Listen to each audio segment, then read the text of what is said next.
Okay. Well, we'll get started here then. We'll talk about the procreative aspects. You know, I guess if you're a Monty Python fan, you've seen the episode with, you know, the skit they did with Cleese on contraception, and in the background he talks about all those bloody Catholics and having all those bloody children. And if you watch in the background, there's just a constant parade of young kids crawling out of this Catholic house like they must have like an army in there or something. And it is true. I mean, not that isn't true, but that there was a time that you saw very large families. My mother was one of 12, and my father was one of 13. So I had 100, you know, aunts and uncles, that type of thing. Pretty well, no, that worked out. No, 100 first cousins, 50 aunts and uncles. So the wedding was a difficult one. Who do you invite? You know, you can't invite all those people. But the basis of it is that it really is a gift. And when you put this before other things, I mean, children really do bring joy to your life. I mean, if any of you have children, or if you don't have children yourself, you have them in your life, you realize what a joy they absolutely bring. So for us to make decisions in our marriage, again, we don't ever set out and say, I'd rather, as I said earlier, I'd rather the bigger house and the boat than the child. We don't make crass decisions like that, typically. Maybe somebody does. But usually, we get ourselves in a situation where we say we can't afford them. And we have to ask ourselves, is that an honest assessment? Well, somebody might say, well, what, are you required to have as many children as you can? No, absolutely not. You know, by the way, you're in partnership with God on this. All right? So when we talk about procreative acts here, we're talking about the unitive, the first one, and procreative being these two ends of marriage. So when we talk about an end, we're talking about what the purpose of it is. You know, if I were to go to Weis supermarket, I might say I'm going to get coffee. You know, the end is that I want to pick up a thing of coffee. Something may happen along the way. I may receive pleasure from it. I may enjoy other things, but that's the end that I'm working towards. So we say within marriage, we have these two ends, the two goals that marriage works towards, procreation and unity. So we spoke a little bit about how it unifies us, but the procreative aspect really stems from that. You really can't choose one or the other. Both of these things go together. We can go back to the creation myth, right? And the two shall become one. Go therefore and multiply. You know, so it was all part of it.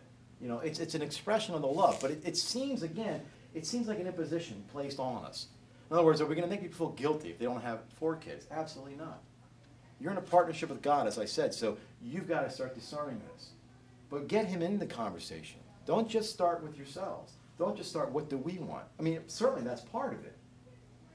But it's like, well, what really is going to work best for us? So all of a sudden, and to make a call up front, in other words, I knew a guy growing up that he, because his mother had a mental illness, he sterilized himself at 20 because he just never wanted to perpetuate this. I don't know that I would want any decision that I could make that young be lasting. I don't think I had it in me. I don't think most people do. There might be exceptions, but that's not typically true. Well, it's like that even when we start a marriage, even if we're not, you know, young and teenagers as we do it, we're still new into this relationship. So maybe it's not best to call it up front. It's okay to say, we like this.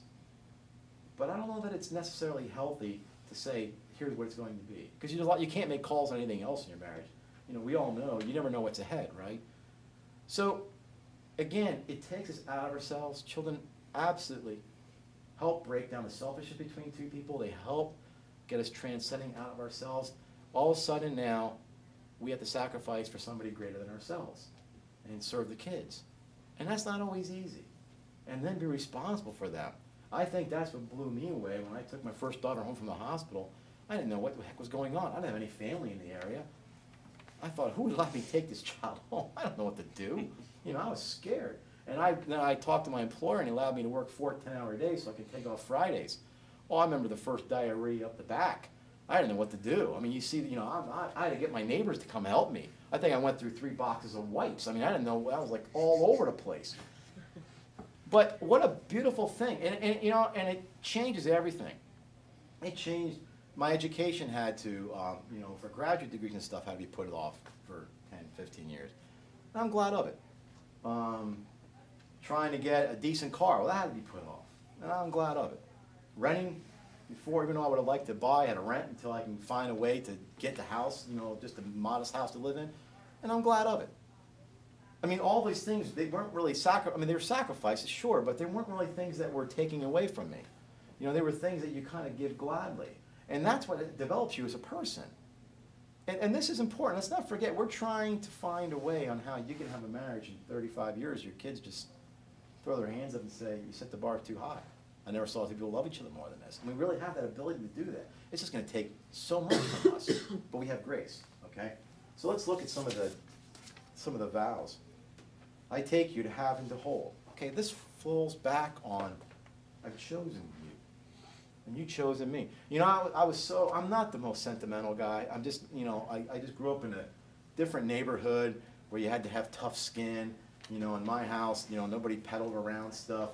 So I don't always, my wife that tells me I don't pick up on things very easily, and that's not great with girls in the room, but nonetheless, I did pick up from that story that people want to know I chose you. So I really try to make a conscious effort, and I'm no perfect partner in marriage. My wife gladly can add to that, but I try to let her know every so often, you know, I chose you and I'd do it again.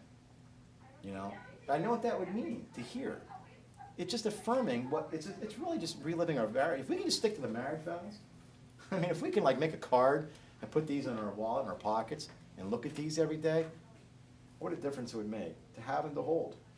And again, let's not forget about contact. You know, I'm going to go away from the book a little bit. It talks about the conjugal act, lovemaking, being the highest expression of love. I don't know about that. It hasn't been my experience. And I don't mean that in a weird way. What I'm trying to say is, there are ways that you can show a love and intimacy between a couple that the conjugal act doesn't quite grasp. Now, that may go against what the textbook says, and I'm not trying to knock conjugal love whatsoever. We'll talk about that. But what I'm trying to say is there's sometimes, and guys, it's tougher for us. I got drug into this, really. My wife, I mean, I have graduate degrees in this stuff, and I come home and tell her stuff, and she's like, yeah. You know, like she knew it. I think it's just easier for some girls to get this. They're different. We are different. I mean, that's the world doesn't really think that, right? They think the only difference between us is anatomically. And then if we start talking about difference, it almost sounds like we're being sexist or something.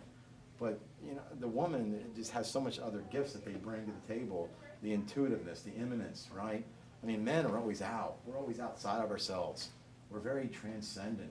Women are immanent. I was having this discussion once, a little aside. This is why I have so many stories. I had a cousin that was, unfortunately, he had died of liver cancer at age 50, and his son, they weren't Catholic, his son, we were at his hospice, and me and his son were having a discussion, you know, about all things about, you know, the human person. And I was talking about the differences between men and women. That we want to talk about diversity, we want to talk about differences. Well, I like the word difference. It's not demeaning. Because sometimes I think the woman got the better of the two. And we went back and forth, and he kept accusing me of just stereotypes, you know. And then it dawned on me. I said, well, wait. I said, the man's always, we're always out stuff. I said, my wife comes to me, what's your problem? Give me your problem, I'll figure it out. I'm figuring that's why she came to me. Why would you come to me and tell me your problem if you don't want an answer? A guy doesn't even understand that. A guy understands, I go to another guy, here's my problem. I don't want you to say, I feel for you. I don't care what you feel. What's the answer? So we figure that's what women want, but they don't usually. They just want you to hear them. That sounds odd to us because they're imminent. They're in a situation. So we went back and forth, right? And he's kind of accusing me of stereotypes. Maybe I was making stereotypes on certain issues. I can't remember the conversation. But it dawned on me in that instance. I said, stop a second. I said, your father's dying. Probably will not make it through the night. He did. He died early the next morning. But here we are debating this. Look at your mom. The only woman in the room is over there with him, holding his hand, not saying a word. You would never find a guy doing that. I mean, you might. But you know what? It would be typical, right? So these gifts and these differences, sometimes, you know, we need this physical contact, the holding. And that's important. I mean, my wife will say that to me, just hold my hand. I don't even know what that means, really. It means something to her. I mean, I'm trying to be honest. She knows that, too. I just know that from a woman's point of view, this means something. We go for a walk. I just like it when you hold my hand. All right. It's an expression of something. It's a sign, but it's certainly an expression of something else. But this is part of our vows. We can expand on this, right? I mean, I'm not trying to narrow it down that holding means that, right? To hold means to keep for ourselves too. But I promise to be true. How about that? Could we do that every day? I'm going to be true to you in every which way. That's not an easy task. It's draining. You know, it's draining, but it's something that we have to really kind of work at. In other words, to always constantly sacrifice the other person, it's absolutely tiring. So if I'm sitting on the couch and my wife's carrying a big load of laundry and it's simply too much for her to carry, do I want to get up and help her? Or do I sit there and say, honey, that's too heavy for you to carry. You should make 2 trips next time. Thank you. You know, I wasn't expecting a cheer, but something. Anyway, in good times and in bad, we have no idea what's ahead of us. None. None. You have no idea. I mean, I'm not going to tell you about my own situations, but you have no idea that if one of your spouses is going to have a debilitating disease, a disease that might be chronic, a disease that might be terminal. We have no idea. We have no idea if that's 2 months away or 40 years away. How long, how deep are we in this? Are we in this for the long haul? If somebody gets sick and it changes everything that you have planned, are you ready to drop it like that? That's the difference. I mean, we have to be Christ-like in this, and it's not easy. I mean, Christ was no weakling. If he's the example for us, and somebody says to sacrifice for the other person, that's a weakling. You don't get to do what you want. Come on. You only get to go around in this world once. What's wrong with it? You work hard. Get the bigger. What's so bad about having a nice house? You make it sound like it's some kind of big sin. We're not talking about whether it's a sin or not. We're talking about what must I give. You know, you can't have everything in life. Where would you put it? That's a joke too, by the way. But anybody here listen to Stephen Wright? Okay, good. And I can do his jokes all day long. But you can't. You know, when we choose these high material goods, whatever it might be, you know, the nicest house, the nicest car, whatever, it usually comes at some expense. We have to realize that. Unless we just are very rich, it comes at some expense. You know, so do we want to be our children's heroes? Do we want to be the person that says, you know, look, you know, I appreciate the promotion. You can really use the extra $15,000, and boy, that corner office is nice. But you know what? I'll be getting home at 7 o'clock, and my kids are young. If the job's there in 7 years, we'll talk then. But you're not going to make me feel guilty for saying no. You're going to be your kid's hero. I mean, if the child grows up and finds that out, you're going to say, oh my God, you turned down this stuff? You know, you could have been this. Well, no, don't. This isn't about you feeling guilty. It could have been a lot of things. What I am is your dad. That's what I chose first. You know, that kind of thing. What a beautiful thing. What a beautiful thing. So, in sickness and health, well, I already kind of mentioned that. We don't know what's ahead. You know, we just don't. To love and to honor. You know, can you imagine if we honored our spouses on a regular basis? I mean, honor them. I mean, what a beautiful thing. And how about love? See, we don't quite even know what love is. There's something that we could talk about philosophically, right? We all like love, right? You know what love is? Tell me what it is. We struggle. But love, you know, and I don't like throwing everything into a definition because it sounds like it makes it so easy. But love is to really will the good for the other. So whatever's best for you, that's what I want. With total disregard for my will. I'm going to unite mine to yours. That's what God did, right? So whatever's best for you, dear, that's what we're doing. And what's the opposite of love? We always think it's hate. It's not hate. The opposite of love is to use somebody, right? Because when you love somebody, you will for them, whatever is best for them. When you lust or use somebody, you use them for you. That's why it makes it the opposite. So we always think as long as we're not hating, we must be loving. Oh, love's difficult. And love, I mean, you know, there's a cross around the corner here somewhere. But I mean, the whole image of Christ emptying himself and saying, this is it. I mean, it wasn't like we don't have an idea what this means. We have an idea. He's just saying carrying it out. He's probably not going to ask us in the United States. We have a pretty easy life as Christians, right? I mean, you know, you can, if we were meeting here in some countries, we'd have to be doing this, you know, the down low, and if anybody found out, they'd drag us out. So I always ask myself at the end of the day, if somebody were to convict me of being a Christian, I wonder if they would win the case. Or I wonder if they'd go and get my defense attorney. My defense attorney would bring up some of my friends and say, yeah, well, you got to hear what he talks about when he's not being Mr. Moral Theologian. I wonder who would, you know, would make the case. So I wonder, in the end, How far are we willing to go with this, right? This is the practical part. I mean, I know it sounds theoretical. This is the practical part. It's difficult, but nonetheless. And all the days of our lives. So it's not until death do we part.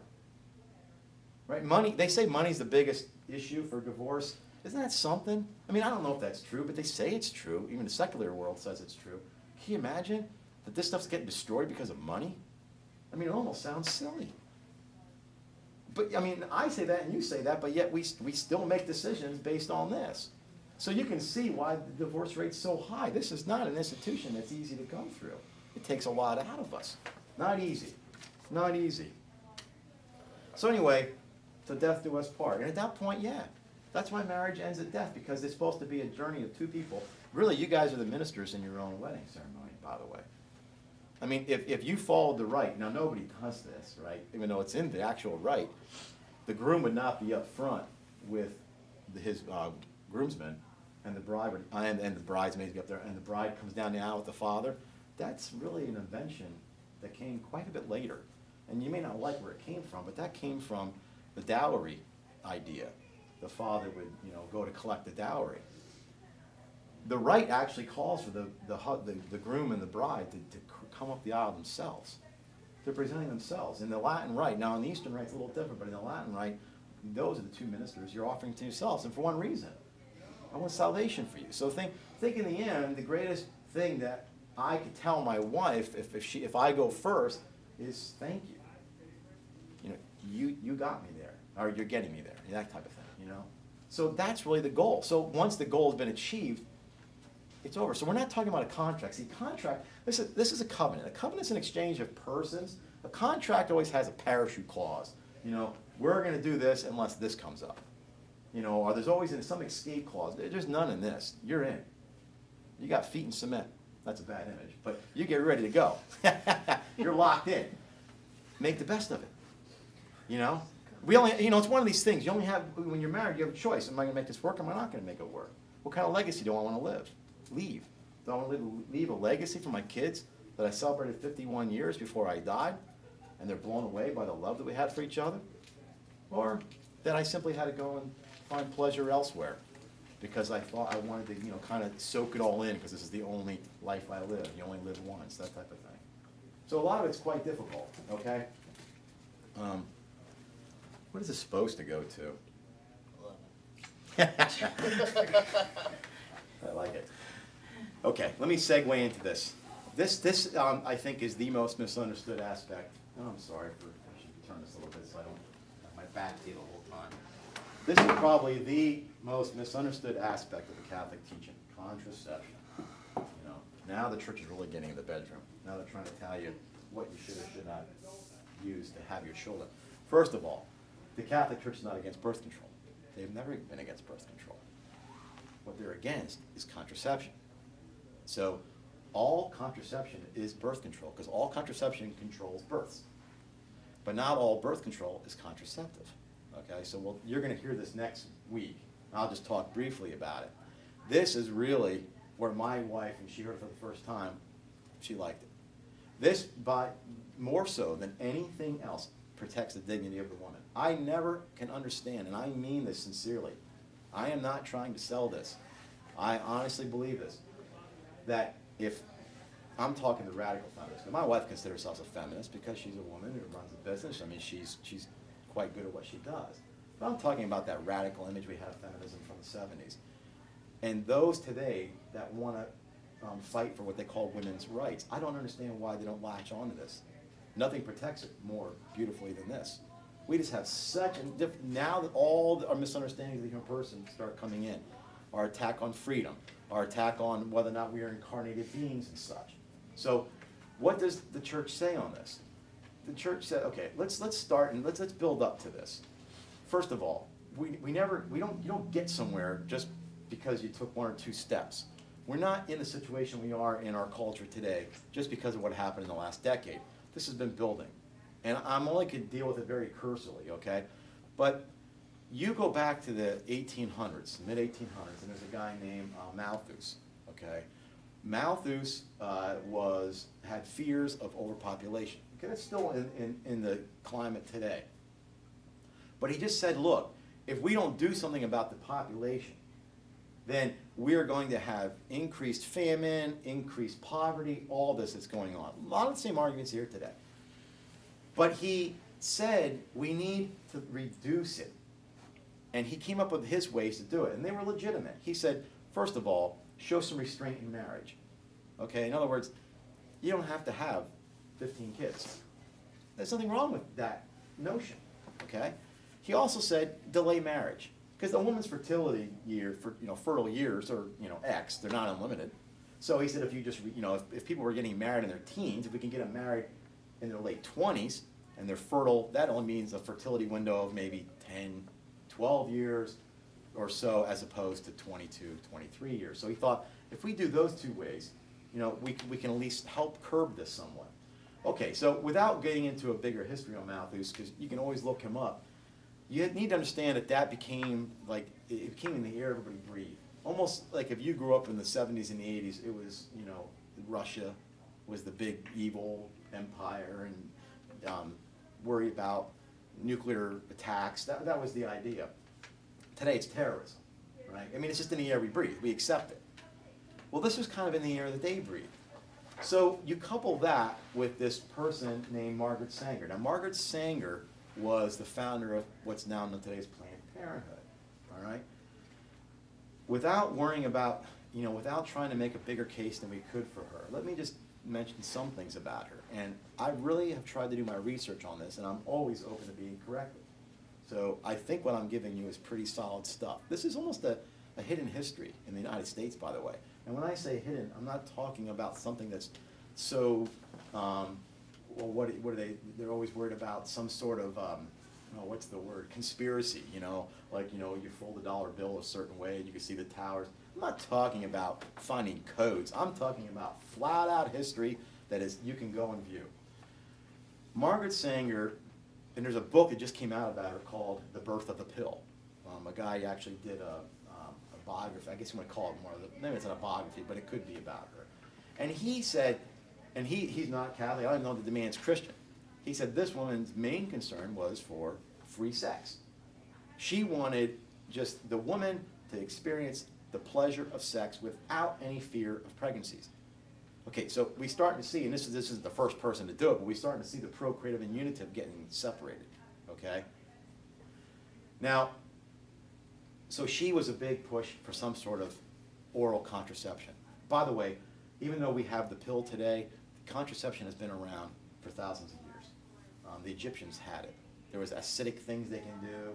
There were other sheaths. I mean, there's all kinds of stuff that they used back then. So let's not pretend this is a modern phenomenon. The church has been dealing with this for 2,000 years. This is not new, all right? And we even have like some writings about people writing about this stuff, all right? They often combine it with abortion, but it would take more of a biblical argument for me to make that. In the Bible, somebody might say, well, show me where it says in the Bible it's against birth control, contraception. Well, we got to watch those arguments. Like, show me in the Bible where it says the Trinity exists. It doesn't say that either.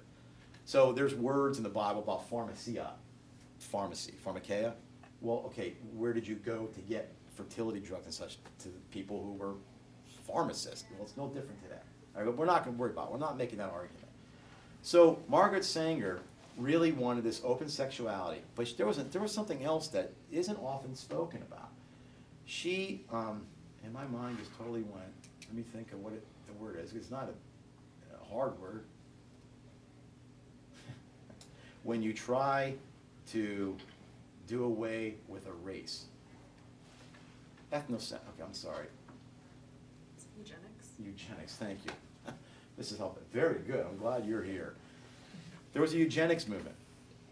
This is open record. So we would be aghast to learn in the United States that there were eugenics laws, forced sterilization in the United States. And some eugenics laws were on the books until the 1970s, okay? And again, this is not conspiratorial stuff. This is open source things you can find. So what were they really worried about in the 20s? Well, immigrants, okay? So my family's coming from Italy and such. We don't want these people breeding.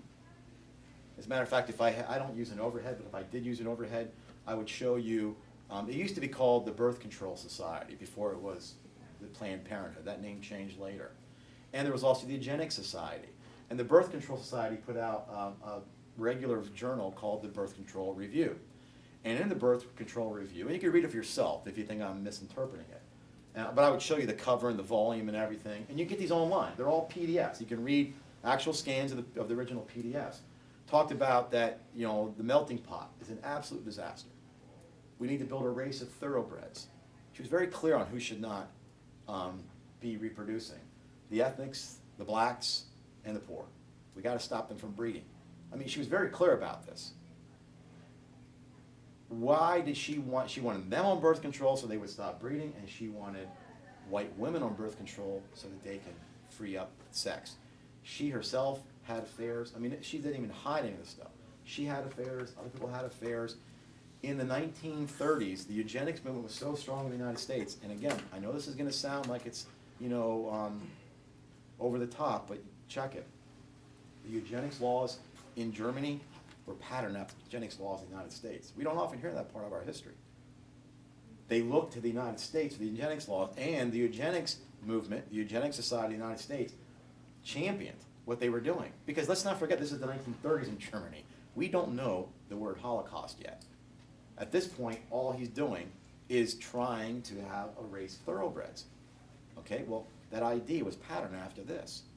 So this was part of what's going on, and this was stemmed in part by what Malthus was saying, the fear of overpopulation. We got to stop the indigenous, the migrants, and we got to stop the poor. We're not going to be able to feed them. We need to open this up for people who are willing to work, and we're talking about white men and women, okay, and basically white Anglo-Saxon Protestant. So this went on. Once the Holocaust came, we saw well, not we, but when the nation saw the horrors of that, oh boy, all of a sudden the eugenics movement just went off to the side. But you know, again, it's not the purpose here today to go into the history of this, but it's interesting to look up. By the 1960s, oh, I'm sorry, I'm jumping ahead. So, you know, really the Catholic Church is probably the only Christian institution at the time that currently condemns the use of contraception. It makes it seem like sticks in the mud, doesn't it? Makes it seem like we're behind in times. Makes it seem like, hey, come on, this is the year 2014. But here's an interesting thing for you to think about, and this is what I want you to consider. That was universal. Every Christian denomination, without exception, condemned contraception. In 1920, the Anglican Church, the Episcopalian Church, they issue every 10 years or so, it's called the Lambeth Conference. In the Lambeth Conference in 1920, and these records are public, right? They post them. It's like the Vatican posts an encyclical. And they say they condemn the use of birth control, contraception. In 1930, they switched, in part because of what was going on with Sanger and those, and the eugenics, saying that we will allow it, but we're only going to allow it within marriage and only for very, very serious reasons. Now that just opened up the box. From then on, it just felt like dominoes. So by the time the 1960s came, the Catholic Church stood alone. But yet, if you still, you know, I'm not trying to make the argument, but it still doesn't sound convincing. If you know what blue laws were, like if you couldn't transport anything obscene, okay, that included contraception. So if you go and read Connecticut versus, my mind's really gone, do you know this one? I'll think of it in a second. My mind's just not on the right page. Ferguson. I think it sounds right. Anyway, the point is this. These laws were not put into place by Roman Catholics. These laws were put into place by Protestant legislators. Anybody who thinks that Roman Catholics had any sway in the legislature up until the last 20, 30 years, it doesn't even follow simple history. So they too thought they were repulsive, all right? So these things were put in place. Okay, in the 60s now you have the development of the pill. All of a sudden it comes out. And all of a sudden now, even though it was a little bit dangerous in the beginning, right? I mean, there's still dangers involved. I'm not trying to say there's none. But it was a little more dangerous then. The estrogen levels were very, very high and people were dying. But okay, they ironed some of that stuff out. The Catholic Church, not trying to be somebody who won't engage conversation with the world, says, okay, let's have a commission. I want bishops and I want, you know, moral theologians and you name it. And advise the Pope. This is Pope Paul VI. They advised him to allow it in certain circumstances. That was leaked. So in the mid to late 60s, everybody just expected the Catholic Church to fall in line with everybody else. And then a document came out in 1968 called Humanae Vitae, on human life. And Pope Paul VI came out strong and said, no, Absolutely not. You cannot separate the unitive and procreative. He didn't. See, the problem was he was stating something. He wasn't trying to make a full argument. So not everybody was convinced. So priests took out an ad in the New York Times condemning it, saying we're not going to do it. I mean, this is how bad it was. More people left the Catholic Church. More priests left the Catholic Church, not just because of this. The 60s had its own turmoil. After the 60s, more priests left the Catholic Church than during the Reformation. I mean, we kind of lose parts of some of this history. In 1977, the last year that Pope Paul VI was alive, Cardinal Bruskowitz from Lincoln, Nebraska, said he was a young man in Rome, a priest at the time, listening to him. And he was talking about the various writings he put out. And when Paul VI got to Humanae Vitae, he stopped. And he made no comment except he said, I did not betray the truth. I did not betray the truth. So the question at hand, this is the question that I started to resolve for myself, was why did all the others change and we didn't change? Well, somebody might say, well, we know something. What is it that we know? Oh, come on. I mean, the arguments don't usually get very deep. What changed? So what were the prophecies, the predictions that Paul VI said? He goes, look, if this comes out, and if this is widespread, here's what's going to happen. You're going to have an increase in divorce. You're going to have an increase in promiscuity. You're going to have an alienation between man and woman, and your woman's dignity is going to be reduced. Now, it wasn't that he was a prophet, although he was. That was obvious. All of a sudden now, procreation disconnected from the unitive act. Now you can have affairs, and do you have to really worry about getting pregnant? Probably not. Okay. But still, how about a marriage? Can't we be responsible for this? Just think what contraception means. Think of the word. See, we procreate. See, animals reproduce. They produce another. God, he proceeds. The Father proceeds from the Son proceeds from the Father. The Holy Spirit proceeds. There's a procession. Humans procreate. The word means to create with. By the way, if you have children, or when you do have children, you obviously realize you're not the origin of the child's soul. Okay, where'd that come from? God. So he was there during our intimate moments. He should have been. It's only going to protect the dignity of the woman. Okay? This idea that all of a sudden we could separate these two have changed the way we thought. So the Catholic Church doesn't call contraception the grave evil. It calls it the gateway. This is what led to all the other things. Once we let this in other words, to contracept means to be against conception. But in your vows, you're going to be open to children. What does that mean, to have every child? No. That means that there are other ways to regulate your family besides contraception. Now, the next person will talk to you more about some of the medical issues surrounding it. I don't get into those so much, all right? I try to stay more in the theological and the reason, the philosophical end of it. So I want this to be reasonable to you. And I don't think it's convincing. By the way, I love talking theology. My family hides. My middle daughter is actually going for a degree in theology, so she turned 21. We sit out by the fire, drink wine, and once we start talking, my wife gets up and says, oh my God, now there's two of them. So when a Jehovah's Witness comes to my house, this is like playtime. I've played it. And I don't bash anybody, trust me. Ironically, they came in and they saw my pictures of Sacred Heart and the San Damiano cross. They said, are you Catholic? I said, yes.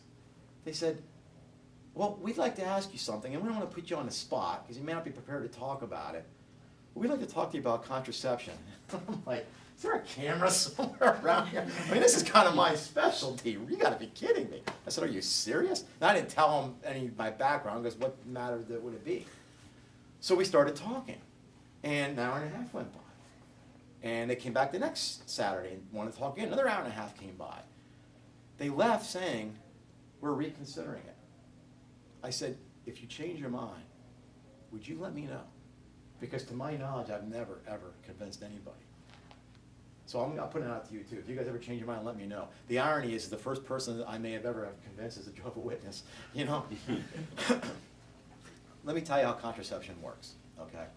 Oh, first of all, I want to say this. There are legitimate reasons to take that medicine, okay? If you're on it for hormone reasons, like you have emotional issues, a cyst, excessive acne, I got 2 pimples, that type of thing. There are legitimate reasons. You are not on contraception, okay? And you're on hormone therapy, is really what you are, okay? So let's just be clear on that. There are legitimate reasons, and Humanae Vitae deals with that in section 15. for therapeutic reasons, okay? Now, there's still cautions there, and I'll explain the cautions in a minute. Here's how contraception works in 3 major ways, okay? For one, and here's what it's supposed to do. It's supposed to suppress ovulation. So I guess in a real layman's terms, we can say it fools the body into thinking it's pregnant, and there's no egg release. Well, no egg, no fertilization. That's how it's supposed to work, okay? Which is why some people with cysts and such go on to give, you know, their system a chance to heal. Another way it works is that it makes the cervical, through the hair-like structures and such, it makes it hostile for the sperm to make it up through, okay? So, that's not my get out of here. So what it does is, if there is an ovulation, then perhaps it will receive the sperm from ever making it up the fallopian tube, so there'll be no fertilization. Okay, there's a third way, and this is contested, but solid science, and again, this is not the Catholic Church saying this, solid science will say there's what's known as breakthrough ovulation. In other words, even all things considered, sometimes a woman still does ovulate. Sometimes the sperm still does make it up to through the fallopian tube, and there's fertilization. At that moment, you have a human being. Don't think of anything else. This is the easiest argument to make. It's not. People say, well, it's a life, but it's not a human life. Okay, I'm very impressed. What life is it? Are we having a giraffe? No. Okay, is it a generic life? Is there a generic life? I mean, is a science ever taught us? I mean, if somebody says, and you've heard politicians say, it's too far beyond me to tell you when life begins, then just go talk to a high school biology teacher. This is not hard. This has nothing to do with the Catholic argument. Life begins at fertilization. Well, okay, so it's a human life, but it's not a person. All right. You want to get in the mode of saying who or is not a person? There's an ethicist that thinks that, right? He believes that not until it's sentient, in other words, until the person has some ability to start thinking. And that happens around 6 to 8 months. And he's for being able to kill a child without his name's Peter Singer, able to kill the child without any sort of legal repercussion up until that age. Now, we may be aghast at that, but I like it. It's refreshing. He's honest. Let's not pretend that location matters. So it's not a human person when it's in the womb, but the minute the head pops out, and now it is. Somehow, that's what by the way, this is why partial birth abortions are allowed. They'll take the baby and spin it around and leave the head in the womb because legally that's not a person yet. Okay, well, we won't even get into the problems behind that. So let's not pretend this is not a human person, all right, at fertilization. So we have a life now. We have a human person life. The third way that contraception works is it can make the endometrium wall of the uterus hostile to implantation. So as now the embryo comes down in, it cannot implant, and then it comes out in menses, all right? The AMA, the American Medical Association, has redefined pregnancy. It used to be at fertilization. They have now defined it at implantation. Do you know why that is? Because then they can say that these drugs are not abortifacients. They don't cause abortions. Now, that sounds like it's too easy to grasp. It is that easy to grasp. And you could fact check any of this stuff. You can email me too if you want to have any further discussion on it too. I'm not I'm not hostile. I'm very easy to get along with. But the truth of it is, this is what I told the Jehovah's Witnesses. So that could happen up to 2% of the time. So think of how many people had sex during a fertile period, and there was breakthrough ovulation. How many lives were lost? I said, now what does your church say about abortion? It's an absolute evil. And you got to do some thinking. And they said, yeah, you're right. So the issue is that's what we're at. Now that's some of the consequences. Now for those that are on what they call contraception, an OBGYN is going to call it contraception. They're not going to worry about the parlay of the language, okay? If you are on it for other reasons, you still have to be concerned about that, right? So the nice thing is that the Catholic Church steps in and says, now hold on. There's other ways to control your birth. The fact of it is that a woman is only fertile for 9 days, top, really, a month, right? An egg has a lifespan of roughly 2 days, and the sperm has roughly the lifespan in the vaginal cavity for up to 7 days. So let's just add them, okay? Let's be safe. My wife tells me I shouldn't tell young girls this because then they'll use this as a way to not get pregnant. I'm like, they can't even remember to do homework. I'm not overly worried about this. So the truth of it is, the church says during that fertile period. Now, let's run through a scenario. As a couple, you're just married, you're renting, you're trying to get some money out. The car is breaking down occasionally, right? We're all in those situations. Is it a good time to bring a child in the family? Probably not right then and there. Well, then you gotta go on the pill. Well, there's other problems with that. You know, I'm not even talking medically, okay? I mean, medically there's problems. I'm not gonna get into those issues. But we're just talking, you know, philosophically and theologically, right? There's other ways to do this. If you avoid sexual intercourse, conjugal relations during the fertile period, and you have it outside of the period, your chances of getting pregnant are 0. That's just medically speaking. And if any of this sounds odd, anybody who has fertility issues that goes to an OBGYN, this is how they try to determine when you're fertile. They'll tell you, this is your fertile period. Well, if they can determine when your fertile period is with somewhat accuracy, then can't we determine when it's not? So then, okay, what's the difference? Is this Catholic birth, is this Catholic contraception? No. And this is where the women get it easier. The level of communication and respect is outstanding. And there's no mechanism for your marriage to make it to the end. It's a lifelong thing, and this is a big part of it. All of a sudden now, you're not just satisfying a need. And I don't mean to speak crass because we have to be reverent about this, but it's not just about being horny. All of a sudden now, you have to always consider the other person as a person. How about that? A woman would love that, because let's face it, if it sounds sexist, I still think it's true. The man is going to take advantage of the woman if we could. The woman protects herself from that. That's not always true, it's just mostly true. So what happens here is the woman is almost, it puts something else up that's to be considered. It's something transcendent out of the two. So that if you have determined for serious reasons, and if you are unsure about those serious reasons, go and talk to your priest. Go and talk to a pastor and say, we're not quite sure it's a great time for us to bring a child in the world. Can we talk to you about it? After he faints and drops on the ground, when he gets back up, he'll be more than glad to help you and say, this is beautiful. I mean, you're talking about this. Do you understand that you are being a father before your child's born? You're already planning. I want to be a dad now. How do I do this? Out of respect for the woman. So what are we doing during those times? Okay, this is where it gets harder for a guy. A woman gets it. Just sit here and hold. And the guy's like, well, then what? That's all. Sit here and hold. She has 7 to 9 days of absolute intimacy without any ulterior motives. Because you've already talked about this.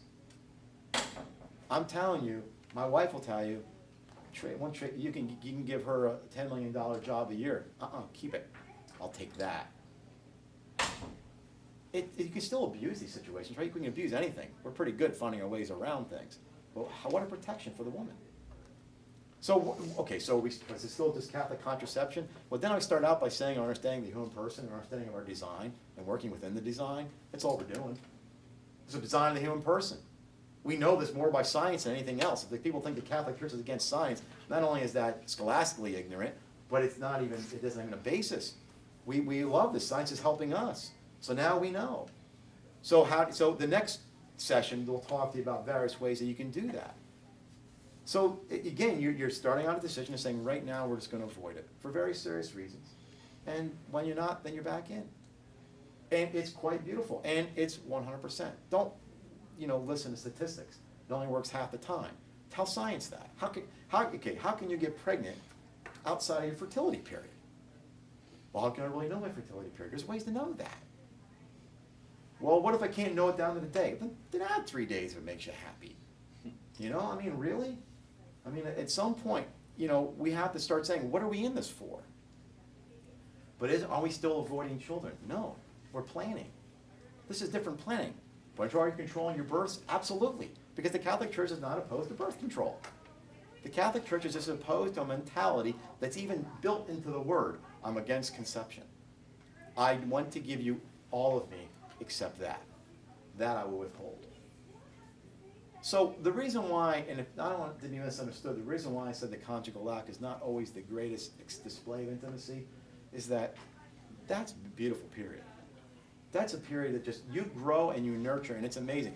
And I'm telling you, as a guy, I got drug into it. I wouldn't have bought it up front. Just didn't make any sense to me. So what is it? Okay, now let's just one more thing, and then let's see what time we got. So, we're out of here in a few minutes. I said about lying with the body. You can't say, but I really am giving myself to her, even when we're on contraception. Now, I know you can physically and verbally say that, but can it really be true? You're taking a vow, I will be true to you. Can that really be true? It can't because of this.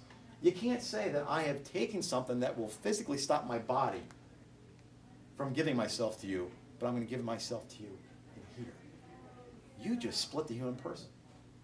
You just told me that your body is not you. Do you see how easily we do that? We don't like to think of it that way.